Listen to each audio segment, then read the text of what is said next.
अंबानी और रतन टाटा को पीछे छोड़ने वाले गौतम अडानी की असली कहानी क्या है? कैसे उनका नाम हमेशा खबरों में छाया रहता है? कभी 1 रुपये की फैक्ट्री जमीन और कभी स्टॉक मार्केट के तूफान के लिए एक गरीब लड़के से एशिया का सबसे बड़ा tycoon ports, power airports, Adani सब जीत गया। फिर आई एक रिपोर्ट और पूरा एम्पायर हिल गया। यही है गौतम अडानी की असली कहानी। कहा जाता है कि हमें अपनी मेहनत से कम और किस्मत से ज्यादा कुछ नहीं मिलता।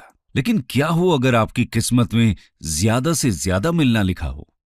किसी इंसान की अटूट लगन और दिन रात एक कर देने वाली मेहनत के साथ जब ऐसी किस्मत जुड़ती है तो फिर पूरा जहां उसके कदमों में झुककर सलाम करता है और वो इस दुनिया का बाजीगर कहलाता है। आज हम आपको दुनिया के ऐसे ही एक बाजीगर के बारे में बताने जा रहे हैं जो न कोई चांदी की चम्मच के साथ पैदा हुए थे और ना ही किसी बड़े परिवार से उनका कोई ताल्लुक था। जिंदगी के बेहद जर्जर हालत से गुजरने वाले उस इंसान ने अपनी शिद्दत से न सिर्फ अपनी हाथ की रेखाओं को बदला कि कैसे गौतम अडानी इतनी छोटी सी उम्र में इतने बड़े बिजनेस टाइकून बन गए, कैसे वो दुनिया के दूसरे अमीर इंसानों की लिस्ट में शामिल हुए और कैसे ये सफर फिर से डगमगा रहा है। तो चलिए शुरू करते हैं। Early life and rise as a business tycoon. साल 1962 गुजरात के छोटे से गांव बनासकांठा में गौतम अडानी का जन्म हुआ था। 7 भाई बहनों में से एक गौतम अडानी के पिता एक साधारण से कपड़ा व्यापारी थे। परिवार की माली हालत कुछ बेहतर नहीं थी। पिता द्वारा किए जा रहे व्यापार में कोई ज्यादा मुनाफा नहीं था। किसी तरह गौतम अडानी की पढ़ाई चल रही थी। गौतम अडानी ने अहमदाबाद के SCN विद्यालय से स्कूली शिक्षा हासिल की।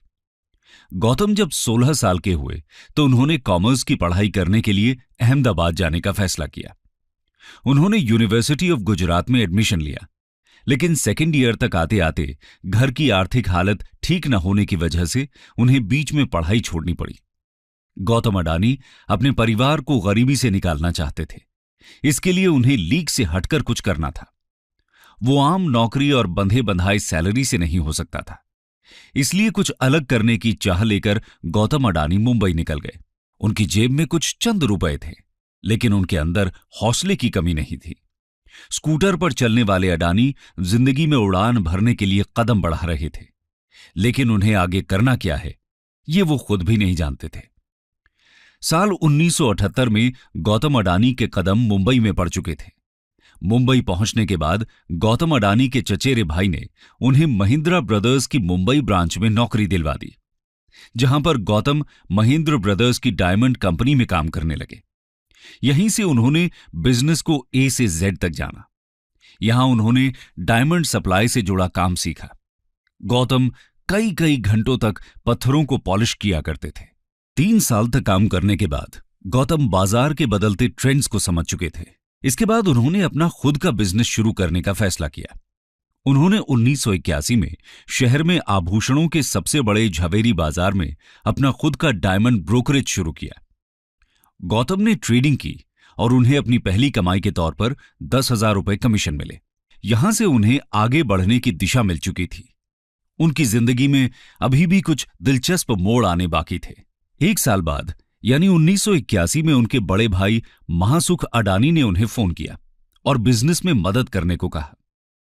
महासुख अडानी ने एक प्लास्टिक की फैक्ट्री खरीदी थी, लेकिन उस वक्त प्लास्टिक बनाने के लिए कच्चा माल जुटाना एक टेढ़ी खीर था। गौतम अडानी के जीवन का ये एक महत्वपूर्ण मोड़ था। गौतम ने अपने बड़े भाई के बिजनेस को आगे बढ़ाया, साथ ही अपना बिजनेस शुरू करने का फैसला किया।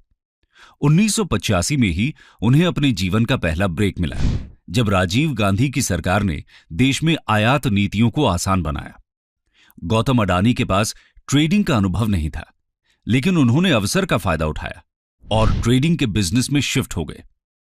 भाई की प्लास्टिक फैक्ट्री के लिए पॉलीविनाइल क्लोराइड का आयात भी किया और तमाम स्मॉल स्केल इंडस्ट्री को कच्चा माल सप्लाई करना शुरू कर दिया। उन्होंने वैश्विक व्यापार के क्षेत्र में आगमन कर लिया था और यह तो बस शुरुआत थी। अभी बहुत कुछ होना बाकी था। अडानी ने इसे एक अवसर के तौर पर देखते हुए कांडला पोर्ट पर प्लास्टिक ग्रैन्यूल्स का आयात शुरू कर दिया। इसके बाद 1988 में अडानी एंटरप्राइजेज लिमिटेड यानी अडानी ग्रुप अस्तित्व में आया। लेकिन अडानी ग्रुप को भी 1991 में जाकर उड़ान मिली, जब नरसिम्हा राव और मनमोहन सिंह ने कुछ साहसिक फैसले लेते हुए आर्थिक सुधार शुरू किए। आर्थिक उदारीकरण अडानी के लिए वरदान साबित हुआ। अपने लाभ के लिए बाजारों में बदली स्थिति का अडानी ने बेहतर उपयोग किया। शुरुआती वर्षों के दौरान यह बहुराष्ट्रीय समूह कृषि से संबंधित वस्तुओं और पावर पर केंद्रित था, लेकिन धीरे धीरे अडानी ने मेटल और कपड़े की ट्रेडिंग भी शुरू कर दी। 1991 तक कंपनी के संसाधन भी बढ़े और ताकत भी। काम चल पड़ा था। कुछ ही साल में यह कंपनी और अडानी दोनों का इस बिजनेस से बड़ा नाम बन गया और फिर 1994 में अडानी एंटरप्राइजेस को शेयर बाजार में लिस्ट कर दिया गया। इसी बीच 1986 में गौतम अडानी की शादी अहमदाबाद की प्रीति से हो गई। बता दें कि प्रीति पेशे से डेंटिस्ट हैं। फिर साल आया 1995 का। यह वो साल था जिसने आज तक उनके इस मुकाम तक पहुंचने की नींव रखी, क्योंकि इस वक्त गुजरात के CM Keshubhai Patel port development के लिए प्राइवेट कंपनी की तलाश कर रहे थे। ऐसे में जैसे ही यह खबर अडानी तक पहुंची, उन्हें कमाई का एक और सोर्स नजर आया। उन्हें गुजरात के सबसे बड़े पोर्ट मुंद्रा पोर्ट को चलाने का टेंडर मिल गया। इसके बाद 1998 में गौतम अडानी ने अडानी पोर्ट्स और लॉजिस्टिक्स कंपनी की शुरुआत की। वैसे इस पोर्ट की खासियत के बारे में बताएं तो करीब 8000 हेक्टेयर में फैला ये पोर्ट आज भारत का सबसे बड़ा प्राइवेट पोर्ट है और इस पोर्ट से पूरे भारत के लगभग 1/4 माल की आवाजाही होती है। साथ ही ये स्पेशल इकोनॉमिक जोन के तहत बना है, तो प्रोमोटर कंपनी को कोई टैक्स भी नहीं देना पड़ता। इस जोन में power plant, private rail line और एक प्राइवेट एयरपोर्ट भी है। वैसे यहां गौर करने वाली बात है कि आज अडानी समूह देश के प्रमुख इंफ्रास्ट्रक्चर ग्रुप में से एक है। अडानी पोर्ट देश की सबसे बड़ी पोर्ट मैनेजमेंट कंपनी है और गुजरात, महाराष्ट्र, गोवा, केरला, आंध्र प्रदेश, तमिलनाडु और ओडिशा जैसे 7 समुद्री राज्यों में इनके 13 डोमेस्टिक पोर्ट्स हैं। 1995 में अडानी ग्रुप ने रफ्तार पकड़ ली थी। वो अलग अलग दिशाओं में अपने हाथ फैला रहा था, लेकिन फिर 3 साल बाद यानी साल 1998 में एक हादसा हो गया। यही वो भयानक साल था जब उन्हें बंदूक की नोक पर फिरौती के लिए किडनैप कर लिया गया था। गौतम अडानी इस हादसे में बाल बाल बचे थे। दरअसल 1 जनवरी 1998 को वो और उनके करीबी दोस्त अहमदाबाद के सबसे बड़े क्लब कर्णावती क्लब गए थे।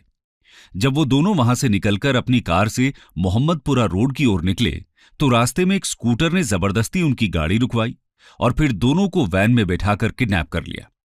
इसके बाद उन्हें किसी अनजान जगह पर ले जाया गया था। कहा जाता है कि अडानी की किडनैपिंग के पीछे अंडरवर्ल्ड डॉन फजलुर रहमान उर्फ फजलू रहमान का हाथ था। दोस्तों बता दें कि अडानी को छोड़ने के बदले में $15 लाख यानी करीब 11 करोड़ रुपए की फिरौती मांगी गई थी।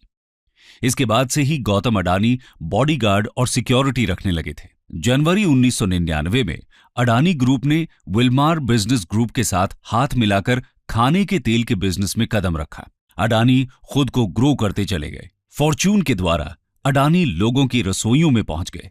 जी हां, ये वही फॉर्च्यून है जिसका रिफाइंड ऑयल आज हम सभी अपने घरों में इस्तेमाल करते हैं।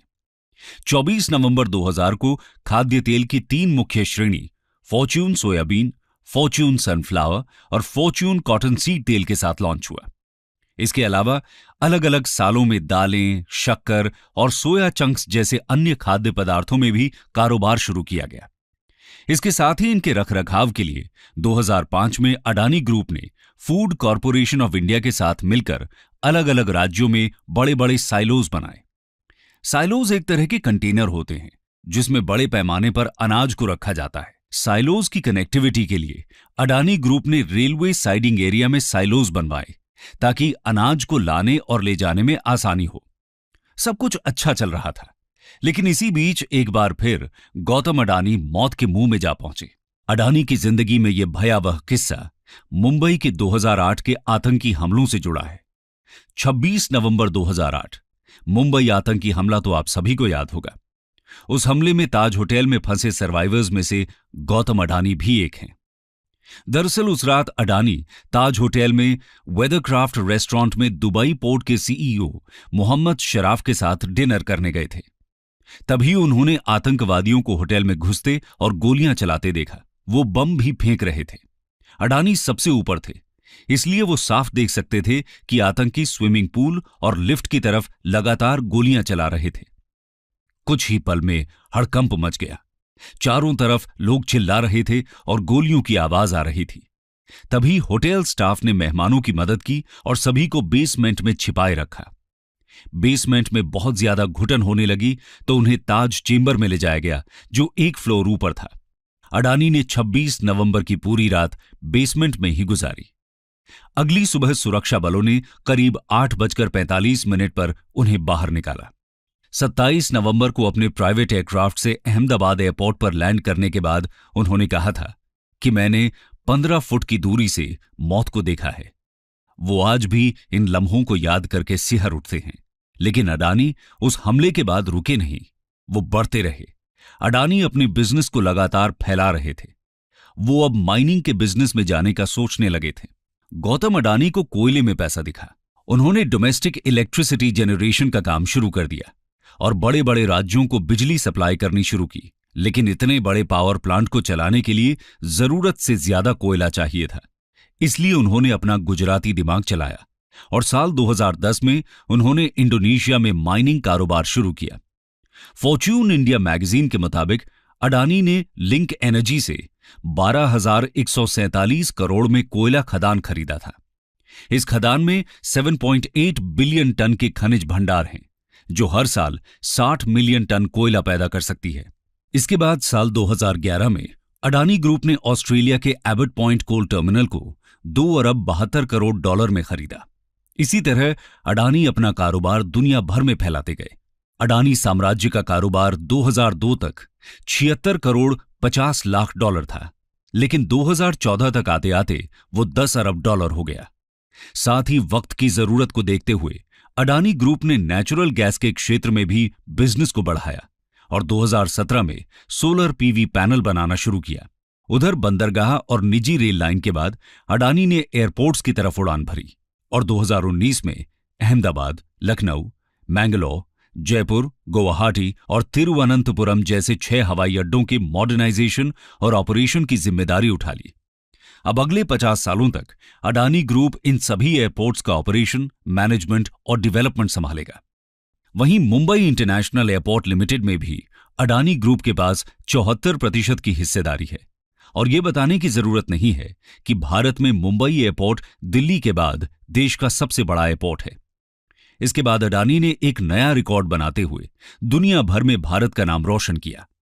आइए जानते हैं कैसे। Journey to the top. Adani समय के साथ दिन दुगनी रात चौगुनी तरक्की कर रहे थे। फिर आया साल 2022, जब गौतम अडानी एशिया के सबसे अमीर शख्स बन गए।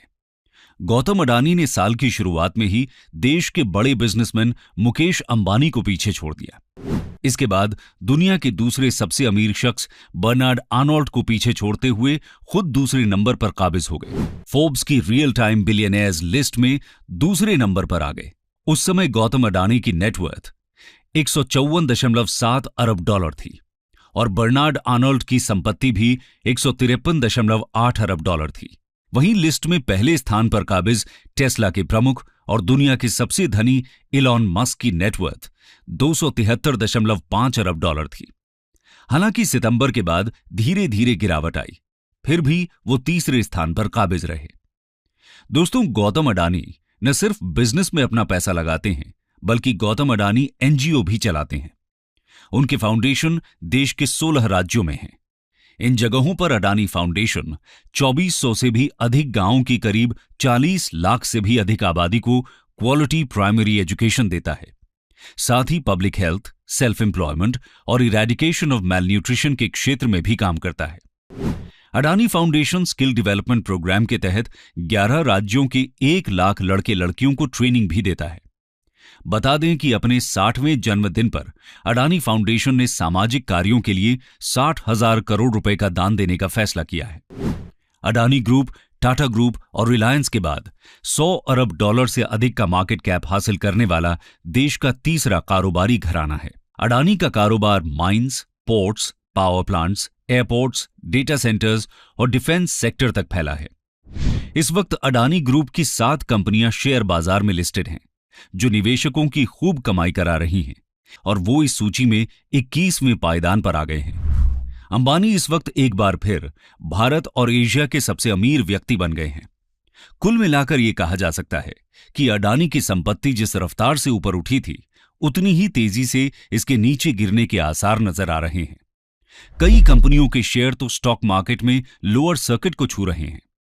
अडानी समूह की कंपनियों की कीमत पिछले दिनों में अर्श से फर्श तक का सफर तय कर चुकी हैं। कंक्लूजन। तो दोस्तों, ये थी गौतम अडानी की बिलियनियर टाइकून बनने की कहानी। जिस तरह सुंदर आकार लेने से पहले सोने को खूब तपाया जाता है, ठीक उसी तरह गौतम अडानी को भी जीवन में कई तरह का ताप झेलना पड़ा। उनका सामना कई तरह के विवादों से हुआ, लेकिन उन्होंने सबसे पार पाया और एक सबसे अलग मुकाम हासिल किया, जिसका नतीजा है कि आज गौतम अडानी का कारोबार पूरी दुनिया में फैला हुआ है। हालांकि अब देखना होगा हिंडनबर्ग की यह रिपोर्ट गौतम अडानी के जीवन में क्या परिवर्तन करती है।